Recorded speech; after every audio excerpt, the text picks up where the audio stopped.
Giving it to you straight with no filter.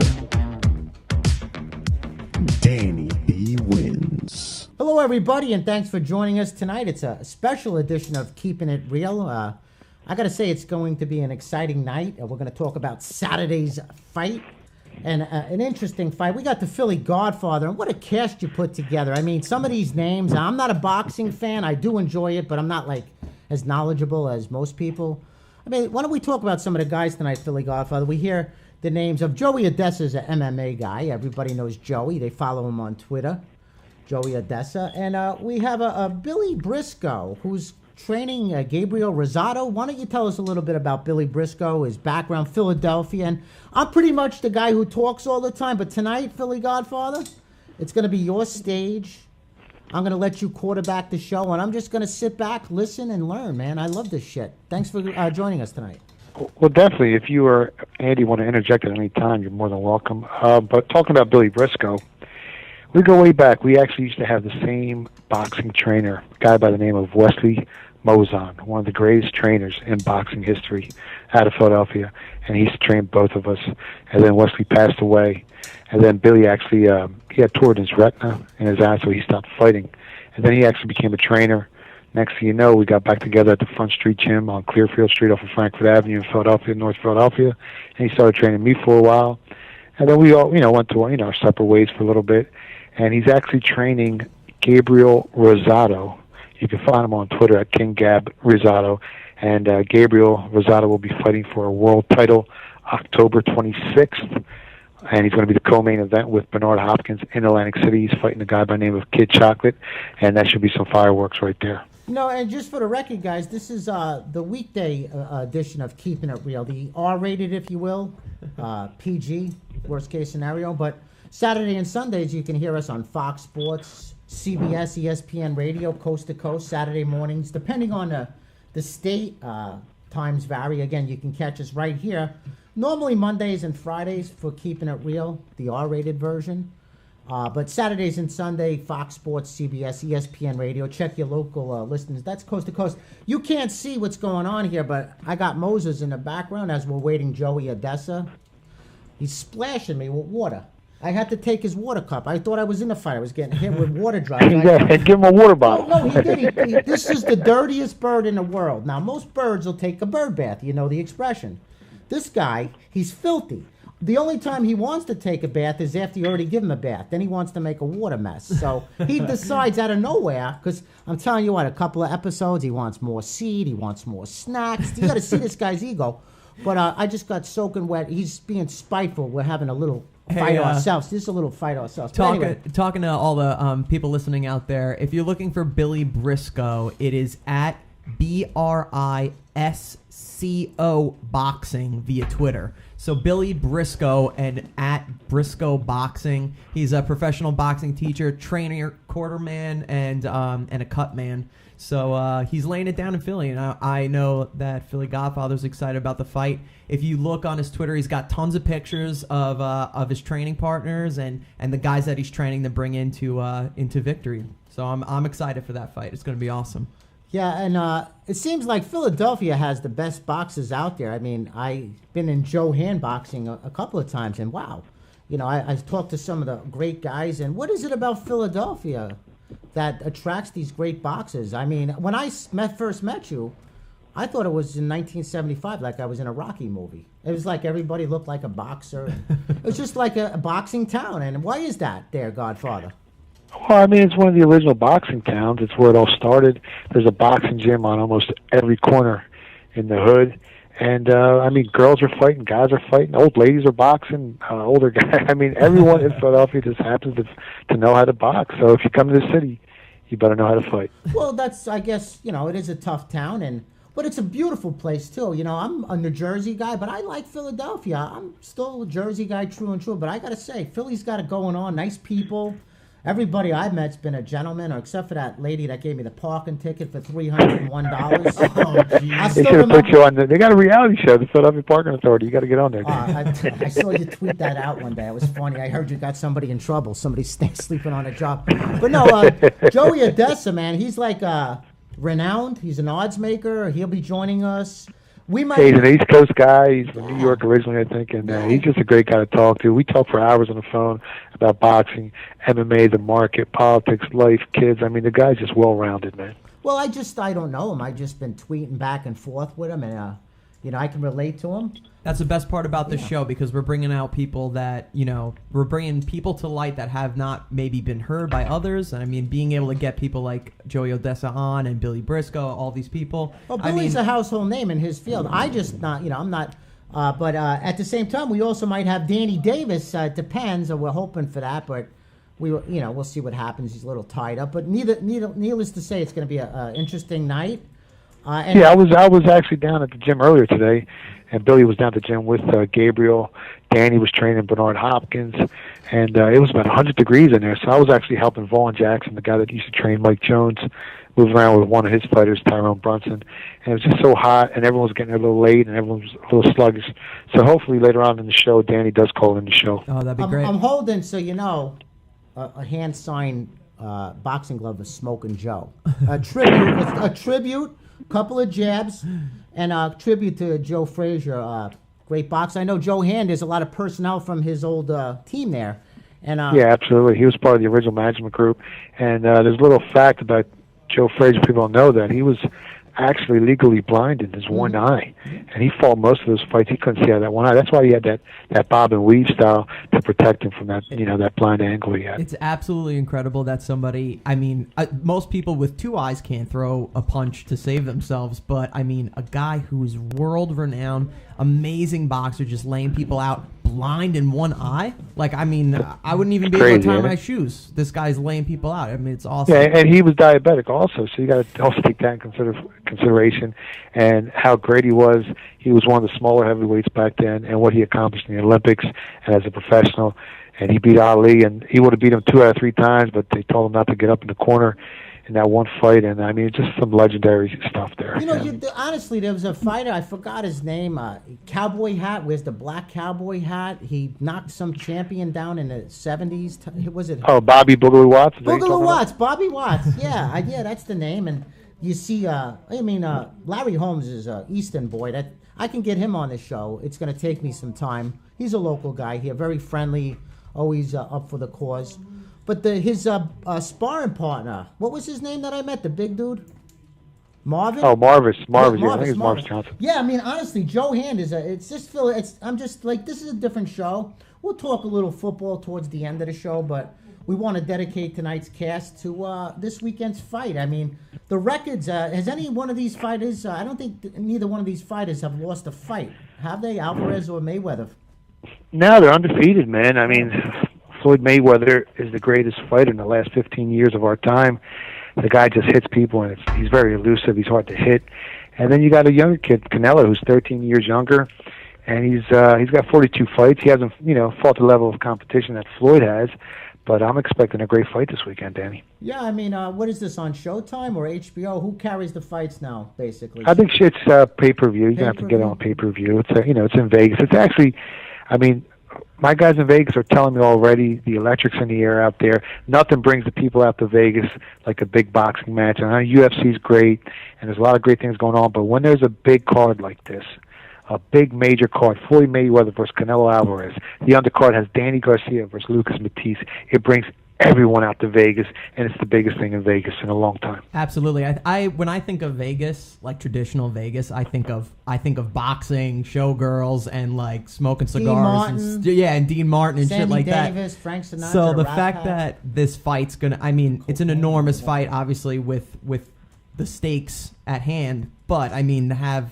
it just with Vegas buzzing, it's going to be amazing. It's going to be an awesome fight. I can't wait for it. Yeah, and getting off boxing a little bit, big fight this weekend, Bama and Texas A&M. We'll talk about that one. I mean, real quick while we're waiting on Joey, do you see the money moving in any certain direction, back and forth on that one? I mean, it's still 3 days before kickoff. Last line I checked was Bama holding at -8. Any buzz on this game? I mean, there's been some money on Alabama. Move that line a little bit, but there's really no opinion from me and my guys, right. Philadelphia, out of our group, right. Yet on the game. I mean, we're trying to gather as much information as possible, and there's a lot of late stuff that comes in. So to bet this game early, it's a big game. You really, really, really in my opinion, got to wait as long as possible in games in like this situation and try to find an edge. You know what? And that's a good point there. There's certain times that you'll come in on a Monday morning, or even a Sunday night when the odds come out. Do we have somebody calling in, or is that somebody in the background? No, I think it's just some fuzz. Somebody in the background. Yeah, but yeah, there are certain games that you come in early in the weekend. You know, we started discussing that with some guys today on the phone, but Yeah, just call right now. We're on right now. all right, we got somebody. Just bear with us. We got some people calling in here. We're just going through the rigmarole stuff and all that stuff. But anyway, yeah. Give me 1 second, Dan. Sure. Yeah, but anyway, Andy. So you must be excited. This is right up your alley. Oh, I'm Chop 'em up, stoked. box them up, stuff. Yeah, are you there? Yeah, we're here. Moses is here. Andy's here. The gang's all here. La da da da. But no, I mean, this is good stuff. So Joey will be joining us any second now. We'll hear definitely from Billy Briscoe and Danny Davis, who's no joke himself. He's worked with some of the biggest names in boxing and personal. I mean, he's been training Bernard Hopkins, and he's the greatest champion in the history of boxing. There's been better fighters all time, but there's never been a greater champion. This guy's been able to maintain that level of consistency, that championship level for. Oh, that's him right there, ain't it? Boom. That Here we could be go. Mr. Odessa. Hello. What's happening, gentlemen? Joey, how are you? I'm Danny B here. It's a pleasure to talk to you. We've been tweeting back and forth, but we have your buddy, the Philly Godfather, on the other line. And normally, I'm the quarterback of the show. I direct traffic, but this is something that I'm going to leave to the Philly Godfather. He's going to be tonight's quarterback, direct questions between you and Billy and hopefully Danny Davis. And my co-host here, Andy, I call him the Flash Man. He loves that MMA stuff. So I just want to thank you for joining us. Joey Odessa, how are you tonight, Joe? I'm all good. You know what, though? I mean, I'll ask the Godfather this. If you want somebody, do you want the quarterback or do you want the center? I think I want the center, right? Depends on what he or she looks like. Well, true. But I would think I'd want the center in a football game because you just, a couple fumbled snaps. The quarterback's just a little too high profile. Career breaker. But who knows? That's why I don't bet NFL. That's why I don't mess with that college stuff because I leave that to you experts because, I learned my lesson at a young age. I'm 43 years young, but I tell you what, I don't want to be non-politically correct, but I got my dick kicked in the dirt for like 35 years till I realized I couldn't beat it. Well, it takes some people longer to come around than others. We all been beat up. I've been beat up, banged up. I got back on my horse, but you got to find a good outlet, and I found it, and we're spreading the word out there. When you have access to boxing guys, this guy, MMA, Joey Odessa, tell us a little bit about yourself for the individual that's just tuning in. This show will also air on CBS, ESPN Sports on the weekend. This is kind of our raw edition of Keeping It Real, Joey. So you can be yourself. So if you want to drop the F-bomb or whatever, go ahead and help yourself.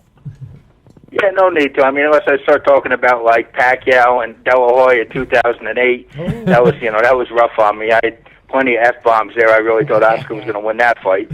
I'm a fight guy. Yeah. I grew up wrestling. I'm huge for supporting the Olympic wrestling movement. I'm glad they supported it. Absolutely. I think it's even better that Europeans make odds on the wrestling and the judo and the combat sports in the Olympics because guys that are used to doing it every day with money lines and things like that tend to do a little bit better job of beating it. It's a good thing, but I've been offshore for about 11 years. Well, actually, no, more than that, almost 15 years now. But who's counting? Every day is the same except for the rainy season down here. Oh God, I know. I mean, if it's anything like Florida, my buddy here, he spent some time down in Jamaica in the 90s, and I was down there, but I could never be on the island long term. I miss the food, but God bless you. I mean, it's not a bad living either, and plus, you do what you do, and you do it better than anybody out there. You set the odds on for the MMA, correct?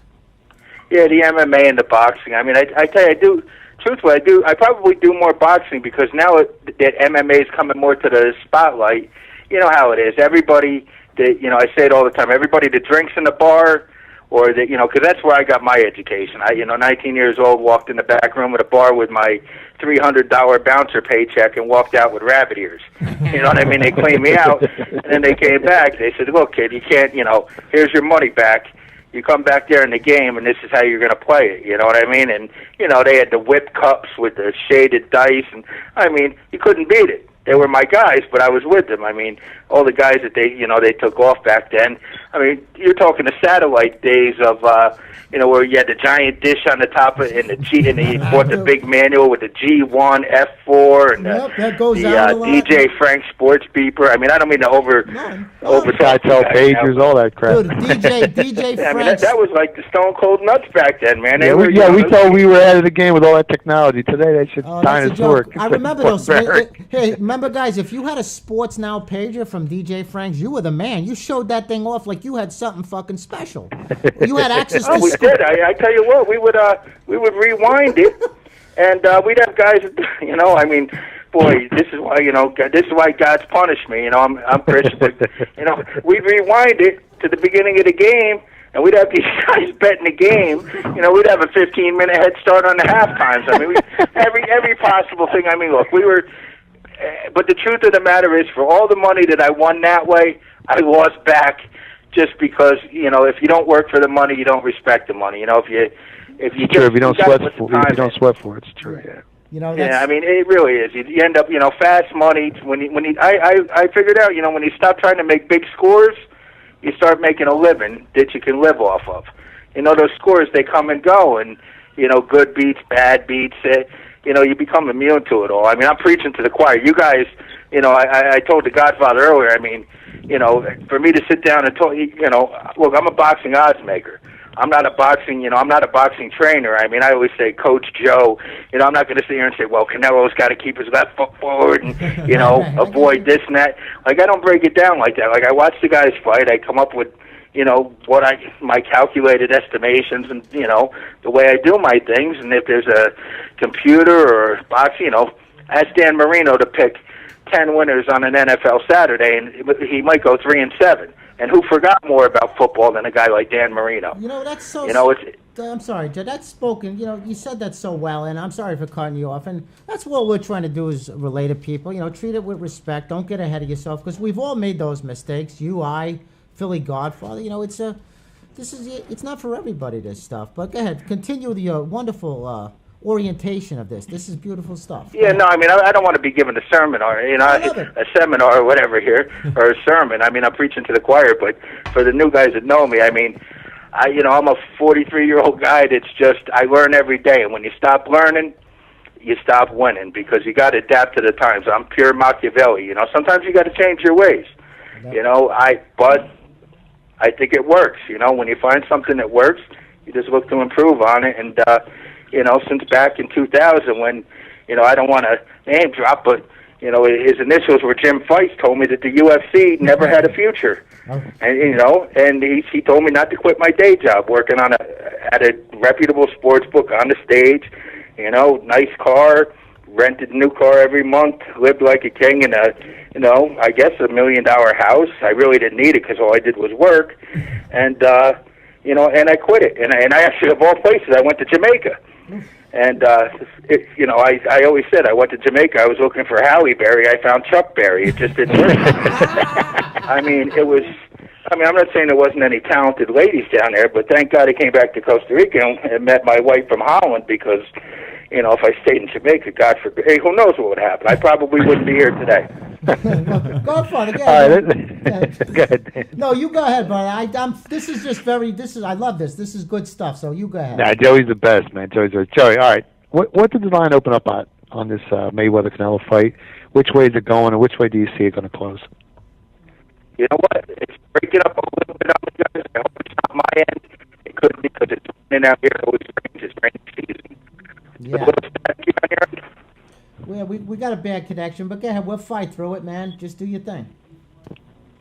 Yeah, there's coming through. Just gotta keep at it. I'm so sorry that I'm having a hard time hearing here. Yeah. Do you want to call right back, Joe? Call right back. Yeah, you can try calling back if you have some time, Joe. Might be. Yeah, let me call back and see if it'll come through clear. Okay. All right. Sometimes that works. Yeah, sure. Sounds good. Okay. You know what, Godfather? While we're waiting for Joey to get back to us, and we can relate to that down in Jamaica, you got those storms that go through. But I started laughing because I'm picturing the satellite dishes.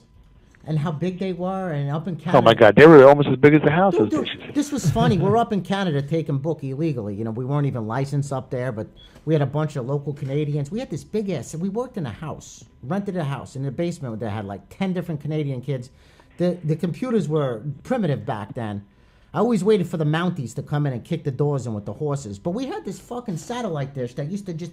The neighbors must have thought we were fucking either some type of terrorist group or whatever. But all you saw was this satellite thing going back and forth, spinning around, looking for the different ball games.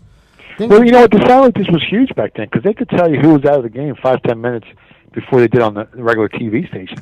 So that would give you time to bet on the game. You know what I mean? Next thing you know, these two guys are out. No one knows about it. You hear it on, satellite TV, and then you're ahead of the game. I know, but things have changed. You know, the business has changed. And, Joey was talking the way it is. He's a New York guy, it sounds like. There he is. Here he is. Hopefully we got a good connection because this is good stuff. Hello. Yes, I called you back from my Costa Rica number. Joey, how you doing, Crystal Joey? clear, my man. It's Joey Odessa. Much Joey, right. I'll let you guys finish your conversation, but no, man, we understand. I understand how the communication is down there. So go ahead, Philly. Yeah, well, no, all I was saying was, where did that Floyd Mayweather-Canelo fight line open up at? Where is it going right now? Where do you think it's going to close at? I opened them at minus 225. They came on Floyd immediately, but it wasn't really big money. A lot of guys just tied them in with parlays, futures, stuff like that with Marquez, which caused the line to go up a little bit because you could see the trend. But now it's been all Canelo. I mean, the preview shows are doing justice there. The total I opened 11.5 over 340, and we're talking. This is back when the fight was announced. I think it was might have been May, right after Mayweather's last fight. They announced it, or it was months ago, a solid 3 months ago, and they've been betting under as well, which you would think wouldn't be the probable outcome might not be the under. You got a bigger guy in there against Floyd, and Floyd who doesn't seem to finish people. But the Godfather and I spoke earlier about Marquez, and Floyd just, if you don't rattle Floyd just is kind of content just to win, and that's what he does best. Floyd, to me, is, what he does in the ring, and, it sounds kind of flaky. Like, I'm not into the guy, look, Garcia-Matisse is going to be a war. And that's a great kind of fight, too. But what Floyd does in the ring, to me, is, it's pure art to me. To watch the way he rolls with the punches and not only makes guys miss, but makes guys pay. And he's so, for a guy that's arguably so dysfunctional outside the ring, the second he steps through those ropes, it's like he becomes, I don't know, he just becomes something else. He's 44-0. They say, and his ring presence. I mean, he just controls every aspect of the fight, no matter who the opponent is. I think his last 5-6 opponents have only averaged hitting him 18 times out of all the punches they throw. So they're only connected on 18% of everything they're throwing. So he's making them miss. He's real elusive. He's so slick. Like I said, his boxing IQ is probably the best I've seen in the last 20 years. And he's got to be one of the greatest of all times, Joe. You know what I mean? I say he's the greatest of my generation. I thought Roy Jones, before Roy Jones bounced up and down with weight, I thought that hurt him. Like, I thought he was just something special because I thought prior to that James Toney was the man. And how, I laid 8-5 back in, was it 94 when they fought or whatever year it was. And I tell you what, I didn't believe in Roy Jones, and he made me a believer that night when Toney dropped his hands like Nate Campbell and got put on his butt. But I think Floyd is arguably the best I've ever seen in my lifetime. And but see, I'm not going back to like the Marciano days and things like that because, again, like I said, for me to study, I study for the exam. And for me to go back and look at Marciano, if I was a trainer and things like that, I would go back and look at all these old guys' styles and how they matched up and how I can implement the proper game plan. But that's not me. I just, I have to come up with a number that generates two-way action, from the bookmaking, from a bookmaking perspective, and I have to pick a winner if I'm gonna wager on it. Like I won't wager on value, what people perceive as value. Godfather and I spoke about this earlier. And it's one of my pet peeves when guys tell me that there's value. When Tyson got beat by Buster Douglas, everybody didn't jump up and say, I just want a value bet, wahoo, at 38-1. They're like, I knew Buster was going to beat him, But if they'd lost it, they'd have been like, well, there was value in it, you know? So I always associate the word value with losing. Because I never win. Yeah, I mean, the only good bets are winning bets. I lose. You know what I mean? Yeah, that's the Exactly. There's no value in a losing bet. I mean, I guess there is if you bet every single thing by that standard, but whose perception of value is correct? You know, Floyd Mayweather, you know, I saw Ring Magazine, the cover of it said a while ago, the value of money, talking about Mayweather. And, you know, and I'm not I don't want to sound like Mr. Literature or anything, but again, Oscar Wilde said, people know the price of everything and the value of nothing. And it's the truth. You can know that Floyd's minus 250, but is there value there? I mean, who's to say that that's value? If he goes out there and knocks him out in the first round, you know, I guess there was huge value there. Maybe he should have looked like a 10-1 favorite in hindsight. I mean, I don't see that happening, obviously, but, you know, I think it's all based on people's perception. And there's going to be winners and losers, and right now this number, the way it's going down, you know, I think Floyd wins the fight. I think for fun. Yeah, I mean, listen, he hasn't really fought no one since Ricky Hatton. All the guys he fought had been washed up. He fought, you know, the Ghost Guerrero, which was, the guy couldn't break an egg. So really the last big name he fought was De La Hoya, and it was a close fight. So I think he does have a chip on his shoulder. I think he's got something to prove, and this kid is 13 years younger than him. So it's going to be a war. I just hope that age hasn't caught up to him, which, in my opinion, the guy lives in the gym. He was born in the ring. His father, his uncle, his other uncle, his cousin, they're all, I mean, the kid's been boxing since he was, you know, 2 years old. So for that to happen, it usually happens to some of the lazier fighters, the guys that don't train as hard. But I'm really hyped to see what goes down in this fight, because Canelo is a huge body puncher. My buddy Pooh was his training partner out there, and he told me that up top, Canelo really couldn't hurt him too much, but he hit him with this one body shot that he had to take a knee. And he was ready to leave training camp, but the only reason why he didn't leave is because he needed the money. He goes, if it was any other time, he would have left. And that's how hard of a body shot he gave him. And he's never felt nothing like that before in his life. So it should be a great fight. Oh, my God. Yeah, it's good. I mean, I'm sorry. Go ahead. No, man. Go ahead. Help yourself, Joey. This is your night. Go ahead. Help yourself, pal.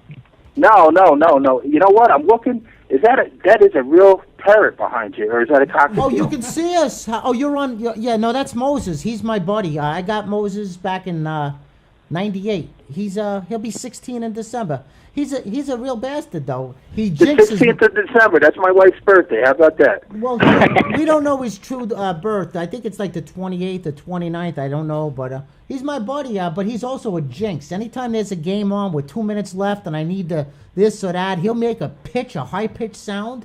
God knows the guy's getting intercepted or it's fumbling the other way. So we have this love-hate relationship, but all in all, he is my buddy, and he has a vocabulary. Usually he's cursing. He's heard enough ball games. He's heard me say fucking mother. I mean, you probably want a cracker. You probably want to crack across the jaw. Yeah, he's gotten a couple. He plays possum. You know, he knows. I got a pit bull that spends all his time with me. I mean, he knows when I'm sad, he's sad.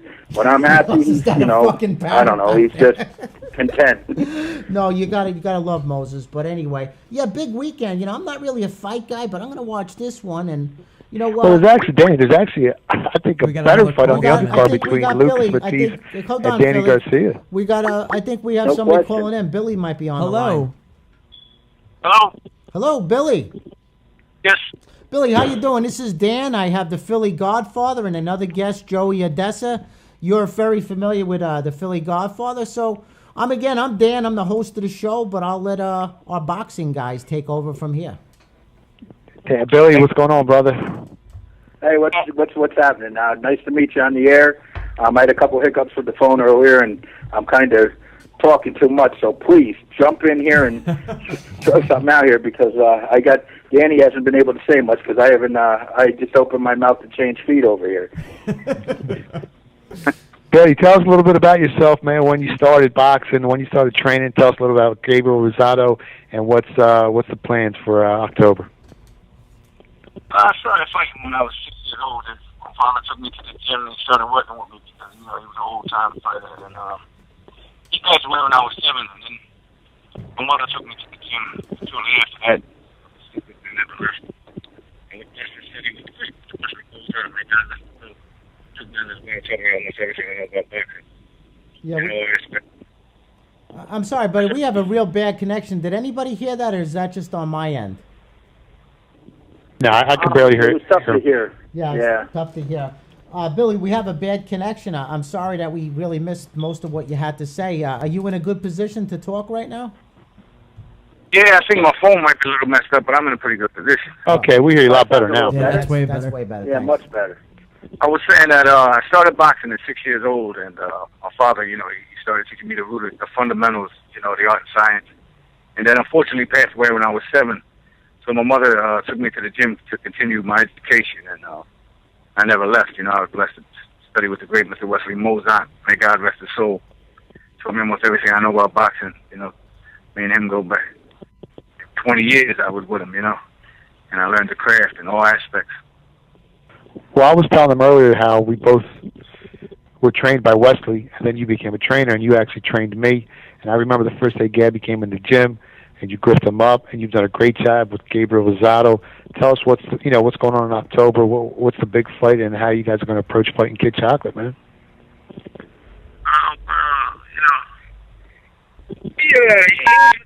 When he first came to the gym, you know, he was always, he was a tough guy from the streets, and he wanted to fight. So we started fighting at 18. He walked into the gym, and the guy was like, "Oh man, you should go play basketball." So I was like, "Nah, man, come here, let me talk to you." I took him, and I started working with him, and here we are 9 years to change, and you know, we're getting ready to do big things. Yeah, I mean, he looks great in the gym. I saw him today, and I think he's finally you finally got the full package with him, because over the years he needed some work with his footwork, he needed some work, you know, with his slipping, bobbing, and what I've seen lately is the complete package. I mean, how hard was it to get that fighter to get to that position? Oh man, you know, it was a work in progress. You know, like anything else. You know, Rome wasn't built in a day; it's brick by brick. You know, so I had to, you know, you build a fighter like you build a house from the ground up. I had to put the first floor. We started putting the roof, the sheet on the roof. So, you know, he's starting to get there now. He's a complete package. You know, and there's still room for improvement. He's maybe only 75 or 80% of what he could be. So, wow, it's dangerous. Yeah. Now Can I ask you? Can I ask a question? Would you, you know, and I've been dumping, you know, I've been beating this drum for a while with a lot of MMA guys as well. Would you call it emotional maturity that set in with Rosado? Because I mean, look, I thought he beat Jay Leon Love. You know what I mean? I thought he got a bad, you know. I thought he did enough to win that fight. And, you know, a lot of these guys, I mean, he might be the best middleweight out there, or one of the best fighters out there that has 6 losses on his record. And there's nothing wrong with that. You know, I mean, the pretty record looks good, but he, you know, I mean, they were early in his career, and he was put, you know, he looks like he was put in pretty tough against guys that he had success against. I mean, you know, one of his losses was to Guerrero back in years ago, and he dropped him at the time. I don't know. I'm just. Yeah, you know, he only had 11 amateur fights. He started late at 18. Turned pro the day before his 20th birthday. So, you know, pretty much was on the job training. The early losses, you know, they were learning experience. You know, you always learn more from a good loss than you do from bad wins. And then a lot of people argue with you and say there's no such thing as a good loss, but there is if you learn something from it. You know, if you beat 25 bums and then, you know, your trainer's telling you, look, man, you're rolling in the jab, you're going to get counted. He's like, yeah, I hear you, coach. But in his mind, he's like, I'm winning. So he doesn't really pay too much attention. He's counting with the right hand over top and gets knocked out. The trainer's the first thing to go, you didn't tell me that. And I've been telling you since day one. But, you know, when you lose, you go back to the drawing board and you find out why did we lose. You know, why did he get hit with these shots? Why, you know, did we come up short? So, yeah, like you said, emotional maturity. He's grew into it. I think it's so huge. I mean, you know, guys like, even like, you know, I don't want to, it's a horrible comparison, but maybe even like the Ortiz kid that fought Mayweather. I mean, there was a guy that they, you know, he just, I mean, when things didn't work out for him, he started jumping around with the headbutts. I mean, that's just lack of emotional maturity. I mean, he, you know, and meanwhile, Floyd just kind of was totally aware, you know, since we're on the Floyd subject, was totally aware of his surroundings, was aware of the ref, wasn't going to get hit with anything crazy in that corner when those shenanigans and that nonsense started. And I think a lot of it just comes from, again, from just emotional maturity. And, you know, Rosado started, you know, you said at such a young age. And he's what, 28 now, 27, 28 years old. And, you know, yeah, his last, heck, Yeah, I mean, he's beat some really tough fighters since dating back to his one loss there. Against he lost to Golovkin, who's just amazing right now. I mean, he's everybody's second coming of he's like the middleweight Tyson, I guess, or I guess they call him middleweight Tyson. But there was no shame in that loss, and I tell you what, his last loss, I mean, it was it turned into a no decision, but I mean, I thought he deserved to win that fight. All right, let me butt in here, guys, before my voice closes up on me and I forget how to talk. We got a Billy, a Philly, and a Joey. Let's talk real quick, get off track. Saturday night's fight. Let's see if we can get a split decision on this here. Who do you guys go? What's the odds on this, first of all, Joey? A minus 250, you said, Mayweather? Minus 250? Yeah, Mayweather's about minus 250, ballpark average. I've seen some 280s. I mean, I tell you what, the people I was doing work with were dealing it pretty high. Over minus 300, 320 for a while, and that was way early. And now, again, once the people start flowing into Vegas and stuff, I think that a lot of people, you got to study the judges too. I mean, there's a judge. The judges are always suspect, and it's not always corruption. It's just people see fights different. Some people find styles different, and there's some real criminal stuff that when I say criminal, I don't mean for wagering reasons. I mean there's some criminal hindsight decisions out there where you say, God, how could they give this fight or this round to this person? But people make mistakes. Humans are are flawed, and the crowd and everything gets into it. Could we see a split decision here? I don't see it. And like the Godfather said, I think that the undercard fight, I mean, you have two fights on it. You have a technical, beautiful Floyd Mayweather fight against Canelo, who claims his game plan is kind of to maybe rough him up a little bit like Ricky Hatton tried to do, which I think is going to be an epic fail after round 4. But if I had to guess scorecards, I tell you what, the combined scorecards, I was looking at. I'm guessing like 117, 111. There might be a 115, 113. I don't know where Cynthia. Wow, that high. Billy, what do you think Floyd has to do to win, and what do you think Canelo has to do to win? I think Floyd has to box. Oh, I'm sorry. I'm sorry. It was for Billy.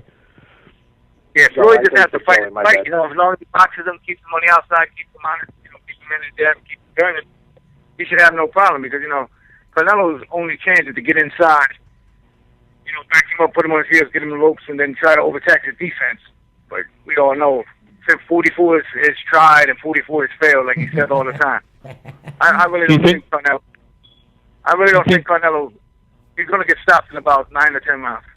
Wow, so you think Canelo's going to get stopped? You think that weight loss will play a major role later on in that fight? I think it's going to. He always had problems making weight, but he was just a guy. He makes weight, and if you look at the way he fights like a guy that has a problem making weight.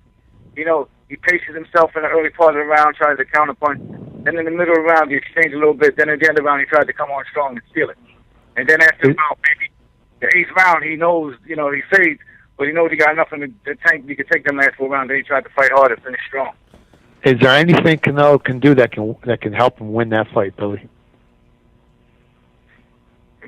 Put a bat in the corner and hit him with it. You know what I mean? He ain't beating Mayweather, man. This is not happening. I got a little prop here. Maybe that'll help. But this is such a different show, and it's an amazing show. Billy, you've been around the fight game your whole life. Joey, you've been around the game, and I know you, Philly Godfather, and you're a hell of a trainer yourself. But it's just amazing how much talent comes out of Philadelphia. So let me get this straight, Billy. You're older than the Philly Godfather. You taught him the game, or how did? We're actually around the same age. Okay. We used to train under the same trainer, and he actually used to train me when I was half-assing it and trying to get a fight, but I was too busy on the streets making money. But Go ahead. I'm sorry, Bill. Yeah, we're about the same age. It's just I started training professional fighters at 15. I started my apprenticeship on how to train fighters at an early age. Well, you also had Chucky, right? How's Chucky doing? Yeah. I started him off as a kid, and then, I had him at the end. And listen, let me explain to everyone. There's a lot of politics that goes involved with these trainers in Philadelphia, and there's a lot of jealousy. And let me tell everyone right now, Billy Briscoe is probably the top 2 boxing trainers in the city. He's a walking encyclopedia. He's learned from the best trainer probably in boxing history, which was Wesley Mozon. Mm-hmm. So the guy really knows his stuff. And he's one of the only guys, like I told him that in the gym, a lot of these trainers talk and, they'll tell you, well, they try to give you advice, and I pay no mind to it. Anytime Billy says anything, I shut up and I listen because this man knows his stuff. That's how good he is. Well, you know what? It's just great to have this type of input, and we need to have this go on more often. But go ahead, Billy. I'm sorry for cutting you off. Yeah, I would just say, me and Steve go back a long way, Yeah. Steve, if he would have dedicated himself to the gym, he could have made some real noise. Yeah, I see that. I can see the old thunder is in him. I see what could have been, but we all get sidetracked in life. I'm a street kid from Hoboken, New Jersey. I was a street fighter. It's hard to step over a dollar to pick up a dime, what I mean? I got you. But if you look at my nose, if you can see me, I've had it busted 9 times. Tried to get in a ring in the military. I had the potential, but not proper training. So I got my ass whipped, and I'm not afraid to say that. It's not an easy thing, man. It's not an easy thing. Yeah, well, I tell Billy all the time, the hardest thing is to keep the fighter in the gym. Because, your first fight, what are you going to make, $400? If you're out there making real money, hustling, you got a nice job, and then you got to go in there and do 4 hard rounds for $400. Even if you win, afterwards you're second-guessing yourself, and then you got to work. And then, this is a full-time thing. You got to train all day, every day. You got to pay them dudes. You ain't making no real money. Yeah. No, you ain't making no money. And it's a hard way to make an easy buck, let's be honest. And the guys that really love it, the guys that have the passion for it, they're the guys that succeed. And you see someone like Bernard Hopkins, the guy, he can tell you the last time he had a chocolate chip cookie, I think he said it was 1982. His body is a temple. Dude, can I cut you off? I had a pack of Oreos last night, and I shit chocolate shit all night long. I can't even imagine that. But that's Oreos, though. They're good, they're tasty, but you pay for it. But you know what? I look good for my age, but to not eat a snack or have a piece of white bread, I can never picture that happening. So God, it's not easy shit you guys do. I commend you. Yeah, well, Billy, tell us exactly what kind of diet. Do you have Gabby on? What's it take to become a champion? Like, what's he got to eat all the time? You know what I mean? You got to be sacrifices, man. He eats a lot of lean proteins, like grilled chicken breast. Like when we were down in New Mexico in camp, when we were down in Phoenix, we was eating grilled chicken breast, steamed vegetables, baked fish. Brown rice, fresh brown rice. Steamed, not food that you would really want to go out and eat, But no fruit juices, no, the only fruit juice we had to juice ourselves.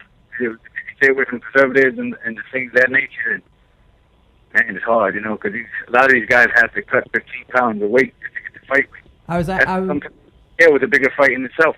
A lot of guys beat themselves on the scale before they get in the ring. I was going to ask, how much weight does Gabriel usually cut before a fight? Because I know that weight cutting can make a huge effect on a fighter's mind and his body coming into a fight. What's the game plan for Gabriel coming into this next fight? How much weight is he going to lose?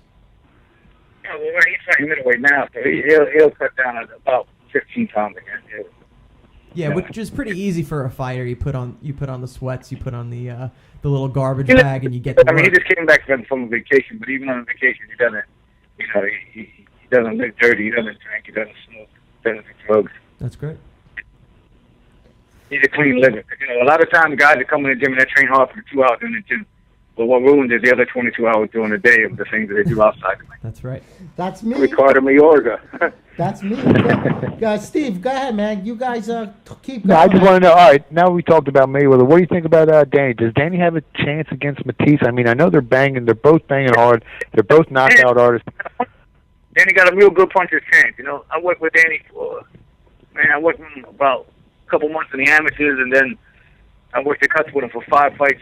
And I seen him, he's progressing. A lot of guys say he's crude, and he is.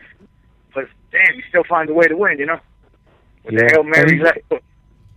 He's got a hell of a left hook. And he's beaten some of the guys that Matisse hasn't. He beat Judah. Judah gave Matisse a hard time.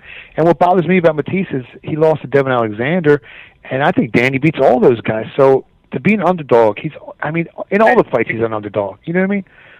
Matisse says, he's a better puncher. okay, maybe he is the better puncher. But if you got a 44 Magnum and I got a 357 and I make you as missing 9 lands, who's going to win? Right? Exactly. When you're on that level, how much does it take to knock a guy out? You know what I'm saying? They both Especially when both guys are hitting hard. Right? I think it's going to come down to whoever gets off first. You know, because they say, oh, whoever takes the better punch. If they're both punching on that level, neither one of them is going to be able to take their shots. Whoever gets off first, I think, going to win. I think Danny find a way because, you know, he's crude and he's not as polished as you would think, but he's unorthodox in the sense that he could stand there with you and punch in between the shots. That's how he gets these guys. Wow. He has the uncanny ability to punch in between guys' shots. He's got good timing. You know, and he is a champion, man. He is undefeated, and I think he's being overlooked in this fight. I think he's got a great chance, and he's got a pit bull head, man. He's got a great chin. People don't even talk about the chin. Yeah. And the guy that might win this fight might be the guy with the better chin, right? Yeah, definitely. I mean, he took Zab Judah's best shot, and a lot of people tell you Zab Judah's washed up with power. It's the last thing to go in a fighter. And he ate Zab's best shot. And is there any game plan? Is there any game plan they're trying to enforce for Matisse? How would, if Danny was your fighter, what would you be trying to do against Matisse? I try to get him a box a little bit. You know what I mean? Stay on the outside a little bit and pick my shots instead of just going right in there and go, you know, get in the pocket and mix up. Because then you're giving Matisse the only shot he really has, you know, beating you. If you look at the two guys that beat Matisse, they were movers, Alexander and Zab Judah. Well, Danny doesn't have to move quite as much because he's got a lot more firepower. He just has to move enough to find position to get his shots off without getting hit in return. You know, maybe like bang, bang, slide over to the left hook, right hand. Bang, bang, slide to the right hand, left hook. Everything is set up the money shot. You know, decoy shot, like touch, touch, touch, rip the hook to the body, rip it to the head, touch, touch, show him the right hand, turn the hook. You know, decoy shot. Show him something and give him something else. Feigning, make him commit, counter over top. That's how what's the worst thing he could do? What's the worst thing he can do against Matisse? What's the worst game plan he could have if he went in there against Matisse? Just go straight at him, put his chin in his chest, and let his hands go. Because he's giving and he hasn't won it. And Danny's a lot more polished than that. I mean, he hasn't shown it as much in the pro game, but the kid's an Olympic alternate. You don't get to be Olympic alternate in the United States without not knowing how to fight. I mean, the kid could fight. I think he would sound like 137-11 in the amateur. You don't get like that. You know, number one in the country and everything else, not knowing how to box and move. He knows how to do it. It just, unfortunately, he fell in love with his power. You know, so now he wants to, you know, he's been knocking guys out, so now he's in the habit that, you know, he wants to knock everybody out. But I think that he's going to dig back into his bag of tricks and find his jab, his lateral movement, you know, head movement on the inside, and I think he'll find a way to set up the shots he needs to win. Yeah, that's good to hear because, I mean, my mind kept telling me Matisse, but my heart's telling me Danny, so I really want to see Danny pull this out, Billy, you know what I mean? We know him since he's a kid, you know what I mean? Is this another Philly? You know, with this fight, I agree with everything you said. I mean, I think this is a winnable fight for Garcia. But you know, at some point, the one intangible that I see here is that I worry about is just this Danny Garcia's got so much heart and so much pride that if he does go, I mean, I can't imagine him going out there with a desperate game plan because he doesn't need to be desperate to beat him. He's not going out there against a guy that's invincible. He's been beat before.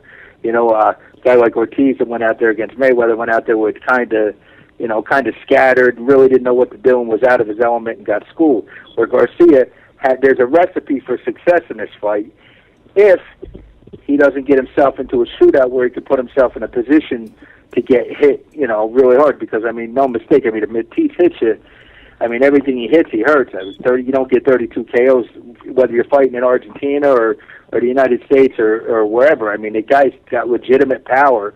And I think that's really, you know, Danny's only concern could you know, is if he gets smashed, if he gets hurt early, or if he starts slowing down and breaking down late. The total on this fight's only 8.5 rounds, and I got to tell you, they're betting under. I don't think it goes 8 rounds. Either way, one way or the other, I don't think it goes 8 rounds. You know, so someone's getting dropped. I'd be surprised if it went 5-6 at the most. You know, this is so good here. You know, the only person missing is damn Freddie Roach. This is some good stuff. Do you guys familiar? Have you worked with Freddie Roach? Any of you guys? That's the name that sticks out in my mind since I'm not a big boxing fan. So, can anybody talk about him? Has anybody worked? Well, you've been out wild card, right, Billy? I've been in Vegas actually with Freddie when Mike Jones was out there getting ready for that fight. He had Amir Khan, so we were over there. Did you ever work with Freddie, Billy? I'll fight. When we went out to camp a month and a half out in wild card, I was training guys out there. I was helping Freddie with some of his guys. Oh, this is good stuff, man. I mean, where else can you hear stuff like this on the internet? Keeping it real, and that's what we're doing. Thank God, this Philly Godfather with the cast of characters. I got Daryl Dawkins coming on the show. He's a NBA legend. We're putting together some nice guests, Steve, and this is just a great show. Well, listen, man, we're talking about boxing. Philly knows boxing. I brought in one of the best trainers in Philadelphia to talk about these fights. And when Billy Briscoe talks about a fight, you better listen because this man knows his stuff. It sounds it, man. It does. I'm impressed. I mean, I do you have Twitter? I mean, I don't even know if you have time for something like that, but I mean, everything you said is just. I mean, I learned, and I'll continue to learn. You know, again, you guys are. You know, historically and gym-wise and everything. I mean, you guys have forgotten more than I'll know about these fights. Yeah. You know, I just do something with numbers. It's just a little bit different. And, you know, I mean, looking at the Garcia versus Matisse about the same thing. I mean, you can make a case for Garcia winning the fight, a strong case. You know, but I always say gun to the head, who do I think will win the fight? You know, if I had to put, you know, a gun to my head, I would go with Matisse simply because, you know, just because I just think Danny might just have too much heart for his own good, and Matisse isn't going to get into a boxing match with Danny. He's going to do what he does best. He's going to come out there and he's going to be winging. He's going to be throwing power. And if Danny sticks to his game plan, I mean, I know it sounds so simple, you know what I mean, or so I guess cliche, whatever you want to call it.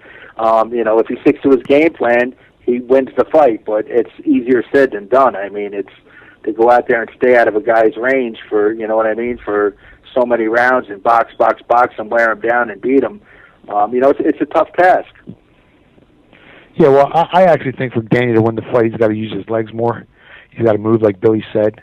Because if you stand there, you become a punching bag, and you know what happens when people stand there, they get knocked out. But I see Danny working on his footwork, moving a lot more, setting up shots, setting some decoy shots up. And to me, I think anything can happen in this fight, man. And like Billy said, the under is gold. And I know someone's getting knocked out. I just hope it ain't Danny. You know? Yeah, Yeah, especially me. It better not be me. I got two cannons in there. Anything can happen. I'm just hoping Danny, you know, goes out there and fights his fight. In a worst case scenario, he's able to make the better adjustment. Because, you know, everybody plans their fight and they try to fight their plan. But if all else fails, the one who can make the better adjustment usually wins the fight. Wow. Yeah. What do you think about Matisse's corner? Who do you think has the better corner, Bill? I'm not too familiar with Matisse's corner. They got some Argentina guys that I'm really not too familiar with them guys. Right. Does he have a big amateur background, Matisse, do you know? Or Yo, I read somewhere we had him and Marcos Madonna fought in the amateurs like 4 or 5 times, and something to that effect. I'm really not sure. Yeah, but it obviously can't be the level that Danny went through and becoming an Olympic alternate. I mean, Danny must have the much better amateur background. Well, Danny fought in the world under 19. He done it all. You know, he did it all. Yeah, Matisse, I do know a little bit about Matisse's amateur stuff. He didn't have a lot of success in the amateurs. You know, he got beaten at Pan Am Games. You know, he lost to Brendis Prescott, the Colombian kid, and that was his last big accomplishment, I believe. Yeah, well, I think the key, I think they got to go back to that Devin Alexander fight, go over the tape to see what Devin did, because Danny punches a lot harder, and if he can simulate what Devin Alexander did in that fight to Matisse, he's got a great shot of winning this fight. Well, listen, guys, I don't know if you have any more time, but we're kind of running out of time, and I just want to thank everybody. Anybody want to say something before we close the show out? I guess Danny Davis was a little tied up tonight. We'll hear from him down the road. And Billy, I just wanted to know, we have your Twitter. It's Briscoe Boxing, but is there anywhere else that anybody could reach you? Amateur fighters, people interested in getting some training. Where could they find you in Philadelphia, and what's the best way to get a hold of you? Well, I'm training guys, you know, out of the Johann gym right now. My Twitter's at BriscoeBoxing.com, and Facebook is Billy Briscoe. Perfect. You can get at me on. And you're the fighter that you're training is at King GAB Rosado. Yes. And what day is he taking his fight? He's fighting in October. Perfect. Great. Awesome. We'll look forward to it. Billy, man, I just want to say thanks for coming on. I appreciate it. You're one of the best in the business, and the whole world's going to know about it real soon. Thanks, Billy, man. Billy, thank you. Thanks for your time. Much love, buddy. Much love. Joey, thank you, guys. Thank you for the input. I mean, that was great stuff that you said. I mean, it reinforced some things that I didn't think, and it was just tremendous, and it was a pleasure to be on the air with you. Yeah, I think that we lost Billy Joey, but thank you. You're a book of knowledge too, Joe. Yeah, I mean, you enlightened me. You were fun, educational, the type of guy I'm sure that we'd have a laugh or two at the bar. So thanks for enlightening us as well. Hey, Joey, real quick before you go, Jones versus Gustafson. Who you got? What did you say now? I'm saying you're coming in very, very low. Jones versus Gustafson. Who do you have for that fight in the UFC? And which fight? It's John Jones Three versus for a quarter, Gustafson. Andy. 3 for a quarter. Oh, John Jones. John Jones. Jones beats his kid for fun. He beats him up for fun. For fun. I mean, the number's high, and it's high for a reason. John Jones doesn't lose this fight. I mean, I'm not saying run out. I'm not a genius to lay 6-1. He does not beat him. Phil Davis beat him. Phil Davis might give John. I don't know. Styles, fights. You know how it is, but John Jones will not lose to this kid from Sweden. He's not going to do it. No Sweden. Barely has boxing. This kid's not going to beat him. No. Joey Odessa. Thanks very much for being on the show. MMA Odds, correct? Right? Is that Joey's Twitter handle? MMA Odds. Yep. MMA Odds. You got it, Joey. Nice and short and simple. That's my man. And thanks for coming on. And you're definitely fun, a great guest, and I just like to get together with you sometime when you're tired of getting sunburnt down there and eating banana peels and stuff like that. So come on back. Yeah, no doubt. But again, Joey, thanks for coming on, my brother, man. I appreciate it. Hey, thank you for having me, guys. It's a pleasure, and I appreciate it. Have a good night, and let's win some money this weekend. Well, you know That's what? it. Thanks for your input, Joey. Joey Odessa, MMA Odds. Gotta love him. Steve-O, Philly Godfather. I'll tell you one, you really never cease to amaze me. We got some great guests lined up.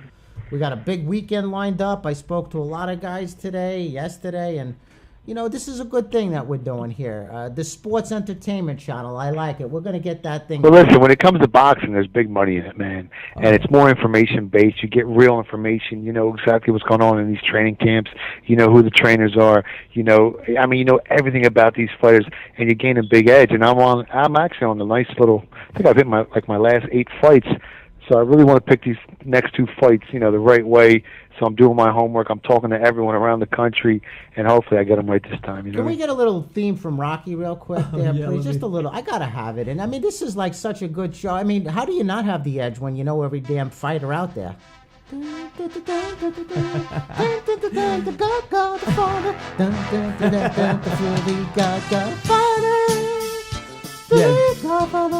been a great show today. There was a good show. It's Steve. great to get knowledge from all sports. I mean, I know a lot of us are paying attention to football, but being able to get into fighting and MMA, I mean, listen, man, this is one of the biggest fights of our time. Floyd Mayweather versus Canelo.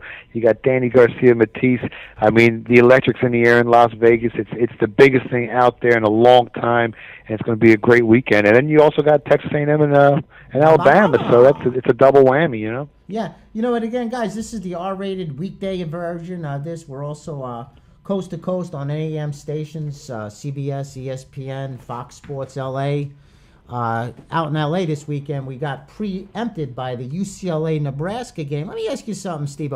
The trip for a team like UCLA, a West Coast team, playing early. Normally they don't play at 12. That's 9 o'clock in their mind on their.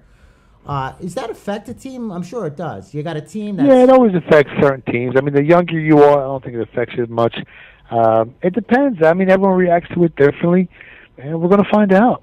Yeah, I mean, I think that line dropped. It opened up at 6-4. That's, that's one of the early games. And Texas A&M, Bama, of course.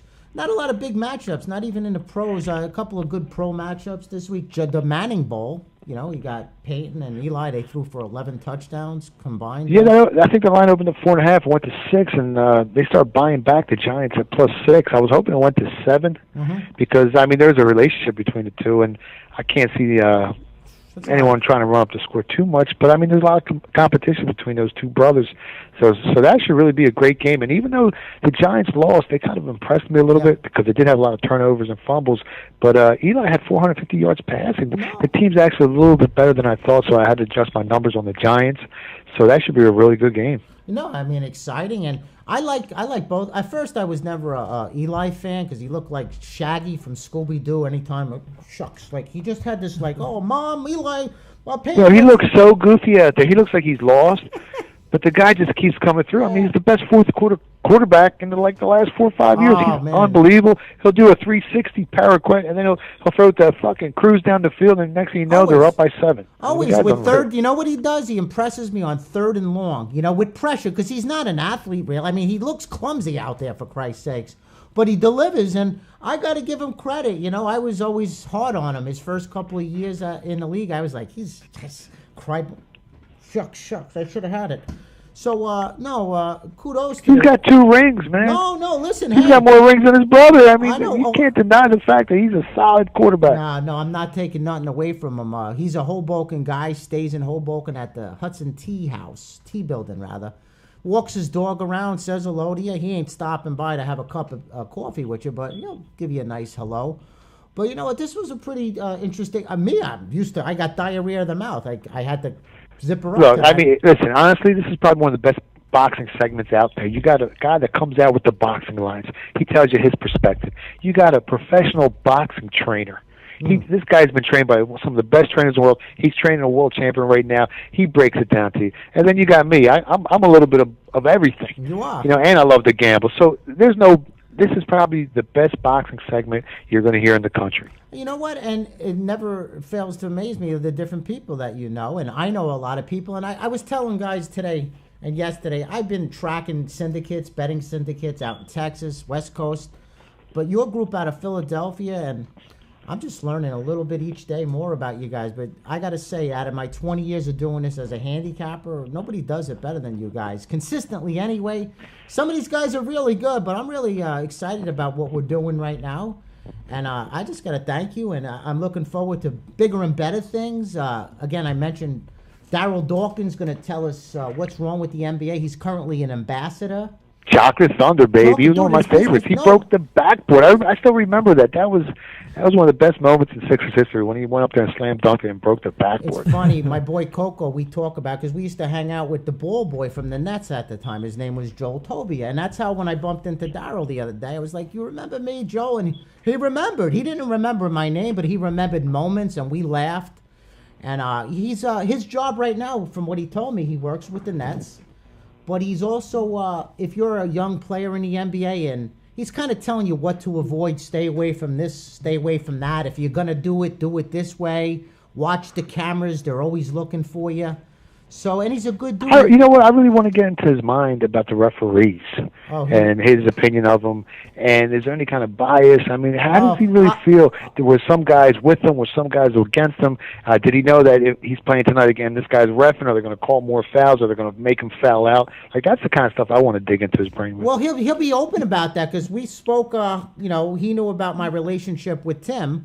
And he had nothing bad to say about Tim. He did say Tim wasn't alone. He took the rap for a lot of guys. He might not have agreed with everything, of course, but he talked about Bravetta.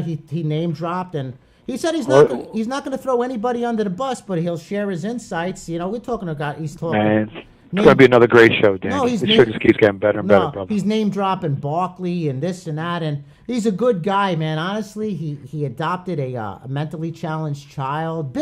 I looked dwarfed. If you look at the Twitter thing, I look like I was his little baby. I was his little white baby. The size of his hands. Dude, he grabbed my shoulder. I thought he was going to put me to sleep like Spock. If he just swose a little bit, I would have been passed out. But yeah. And he was out of high school too. He was straight out of high school and right to the NBA. The guy had a lot of talent, and he was pretty good. Chocolate Thunder. He gave me his card. When we're going to do lunch next Wednesday. And it says Chocolate Thunder, NBA legend on the card. Chocolate Thunder. And that's when I walked into the gym, I said, my God, who the fuck is that big bastard? And then I said, is that Chocolate Thunder? And he just turned around with the biggest smile. I took a picture out in L.A. with Magic Johnson, and Magic's a big dude, but Daryl's just big. Yeah, that photo on Twitter is crazy, and he said man. something like, when he's talking about the big guys, and he goes, yeah, but they don't got their weight up like me. They don't have their weight up. I bullied them around back in the day. And he talked a little bit about AI and, his days in Philadelphia, much beloved. And, Yeah, it's gonna. Yeah, listen, Alan was a great guy. I used to have a beer distributor, and he used to live right down the street from it. And when he first started coming around, he used to buy a case of Corona almost every night, and then go down there during the day, and then go down there and play. So the one day he came in, and I think they were smoking, him and his uncle Greg. They used to call him Bubba. That was AI's nickname. And I guess they were smoking, and they're drinking Coronas, so I'm thinking I got an edge here. I'm thinking he ain't going to perform as well. So I bet against him. He goes out there and scores like 50 and ended up losing. Oh. So he was one of the guys that no matter what he was doing, the guy was just performing on the world stage like nobody else. Doesn't matter whether he was drinking, smoking, partying. He will go out there and score 50. And I learned my lesson about him, and I never bet against him again. No, I mean, he was fast. He was good. He might have been arrogant, but hey, when you got it, you got it. And you know what? I wish him nothing but good luck. You know, the guy performed. Love him, hate him. I know. Man, he was 5'11 and a half and $160 soaking wet, and he went up against the Shaqs and Kobe's, and he actually won that first game of the championship that year, and they were getting plus 800 in that first game on the money line, and he had no one around him. I mean, let's be honest, he had no. And people talk about how Allen Iverson was so selfish, but you know what? He didn't trust anybody to shoot the ball. When he was on the Olympic team, he distributed the basketball. When he was in college, he got rid of the basketball. I mean, if he had some players around him, you would have seen a much different AI and a much better AI. And you know, it didn't work out that way, but you know, what are you going to do? You see, you just explain things where other people don't look at it that way. Why was he selfish? Because he knew nobody else can get the job done. So he. Can you name any of those other stars that were on the team? No. I mean, when you talk about the Lakers team, you got Shaq, you got Kobe, you got Fisher, you got Ori. I mean, I can keep going, and you just remember how good that team was. You can't remember anyone else that was on that team. He had a bunch of third stringers he was playing with. And you know what's funny? He is the third leading scorer in playoff history behind Jerry West and Michael Jordan. Look at you. So, I mean, when it came playoff time, the guy, you know, performed. You know, you just dropped some knowledge on us. You're always You're an educator, too, in this. You know, more people need to know about you, you know, and that's the bottom line, PhillyGodfather.com. And I believe that over the next few months, this show is going to pick up some steam. It's still a new show. I've been on AM radio since '94. You know, my buddy and I, the Philly Prince, we do an AM show with the Philly Godfather that, again, could be heard coast to coast, depending on where you're at. And we're just here to just keep it real. You know, we're having some fun in my man cave. You know, and you know what's crazy? I almost had Oscar call in the show today. I know. But, you know, he's got that problem with that rehab because a good friend of mine knows him real well, and I had talked to him a couple of times, and he actually said he was going to call in like a week and a half ago, and then he ended up checking in the rehab, so that, you know, kind of spoiled the plans. But eventually we might even get Oscar on here. Yeah, I mean, just cutting in here real quick. Keeping It Real is going to be a ton of guests. We're going to talk about life, sports, everything in between. But if you guys want to reach out, obviously at Philly Godfather and at Danny B Wins, ask us questions through Twitter. Give us ideas for guests. Be nice. Be nice. Don't be hating, but send us guests. That any kind of topics they want us to talk about, anything they want to know, man. Send us, you know, whatever they want. Send it to you, send it to me, send it to Danny, and we'll try to address it. Yeah, you know, totally. Because I've been talking to a lot of your clients the last couple of days and explaining what we're trying to do here, and you know, and there's some people that, you know, understand things and some people don't. This is not what we're doing. Is not for everybody, you know. And hey, we're looking to give people something to listen to on the drive to work or to working out. Andy, I was talking about the games, not at this point. I was talking about the games, but yeah, that as well, entertainment, absolutely. And again, for the $10 a month with the PhillyGodfather.com, or you go to my site. Yeah, do you know how I did last week in the NFL, Dan? Did I do okay? You did Was all it good right. enough? You did pretty good. You did pretty good. Not bad from a guy out of Philadelphia there. Not bad at all. No, honestly, I'm impressed. I had someone bitch and complain because I didn't give out no baseball. He goes, you know what? I don't care. You went 6-0 and I wanted some baseball game. And I'm like, dude, I said, you're done. Don't even fucking contact me no more. These guys are unbelievable. They're never happy. And the bottom line is, you can, you know, love them. I mean, you can take them or leave. It doesn't matter. Your lifestyle ain't going to change. Mine isn't either. But the bottom line is, we are here to help you, and we're not trying to hurt you. We're trying to educate you and walk you through this, and stop going from guy to guy, bouncing around from place to place. This is a one-stop shop. And if you get involved, and even if you try on a small scale, that's great. You know, get involved, stay within yourself, create or allocate a budget, whatever it might be. We're going to help you manage that bankroll. We're just going to tell you the way it is, you know, and we're going to have good weeks, we're going to have bad weeks, but at the end of all this, you're going to make money. But it's a game plan. It takes the right mentality, and you know yourself, Steve. This is a good long show here, so we'll keep it going. You know, a lot of guys if they don't win or they drop a couple of games in a row, they start this fucking guy, fucking. Listen, with the pros taking on the chins too. Tell them you've had some great streaks. Man, we've had highs and lows. You can't make everyone happy. Like I said, I didn't lose a fucking NFL game, and there's some people that were pissed off because I didn't give out enough picks. Or I ain't trying to save the world, Danny. Like, it's $10 a month. You want to come on. We're going to help you out. Some days I'm not going to have time to give you the game. Some days I will. But in the long run, you're going to make some money, and that's what it's all about. Turning a profit, man. And like I said, I'm not trying to save the world. Yeah, we have a special on our website as well, DannyBWins.com. And again, it's like, this ain't for everybody. I'm the first one to tell you, we ain't trying to hurt nobody. We're trying to educate you. There's a lot of guys out there that'll tell you this. They'll tell you that they got the guarantee pick. They ain't going to lose. At this one bet, I haven't lost a Pac-10 game since 1943. I know this guy's doing this. Let me tell you something. That's a bunch of rubbish. I know because I've been there. I've worked for those creeps. And you know what? The bottom line, it takes a strategy. It takes a game plan. You follow the game plan, you'll make money. But again, we're just here to have a little fun with the show, and hopefully they got some entertainment. And if you didn't, then you weren't paying attention, because this guy, Billy, and I never met the guy. I've been in Joe Hand a handful of times, and it's just a... Yeah, he's the best out there. People don't know about him, but in my opinion, there's no one that knows more, man. He's 10 steps ahead of everyone in that ring, and he's done such a great job with Gabriel Rosado. I mean, the kid came in, he had no experience. He was uncoordinated. He was a big, strong kid, and Billy molded him into a world-class fighter, and not too many trainers can do that. I've seen your skills, too, and you probably could have made it there. From what I've seen on the short amount of time I've been around you in the gym, you're training a hell of a boxer, too. What's his name? Joaquin? Pronounce it. Wahid Rahim, yeah, and his brother was actually in the Olympics, '96 Olympics, Zaire Rahim, with Floyd Mayweather, since we're talking about Floyd Mayweather, and they're actually great friends. They grew up together, and I get a lot of information from that end too. That I don't really want to talk about too much, but I have my contacts, man. I stay informed. I ask a lot of questions, and I try and give my opinion, and usually more than not, it wins. You know what? You got more contacts than Bausch and Lomb. More corny. Come on. A little more context than the CIA. Huh? It was a good try, though. I gotta give it to you. Hey, listen, you know what? I'm stale. You guys muzzled me. I had a muzzle on me. Listen, leave the comedy to Coco, brother. No, do what you do. You're good at what you do. Let Joey make everyone I'll make you laugh. No, you know what? You're right about that. When it comes down to comedy, he told me, he goes, Danny, you're a funny dude, but try to perform comedy in front of 500, 1,000 people.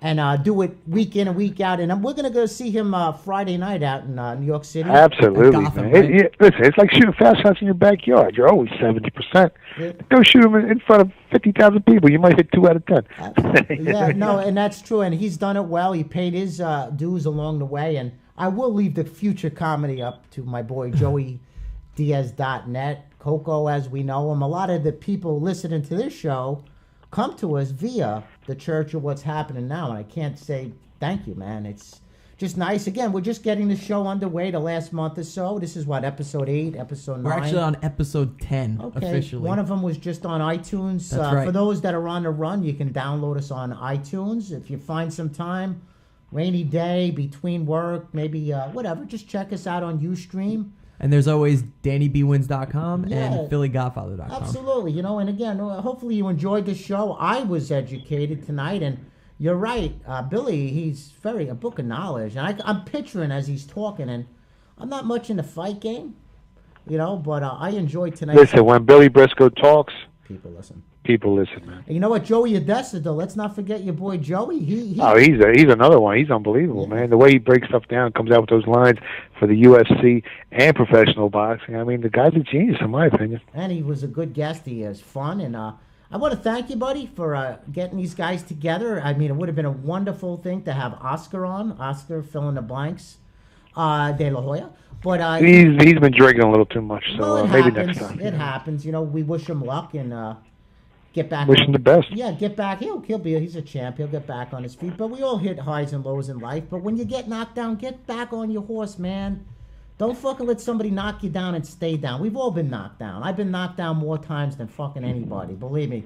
I've taken my lumps. I've taken my abuse, and I've given it too.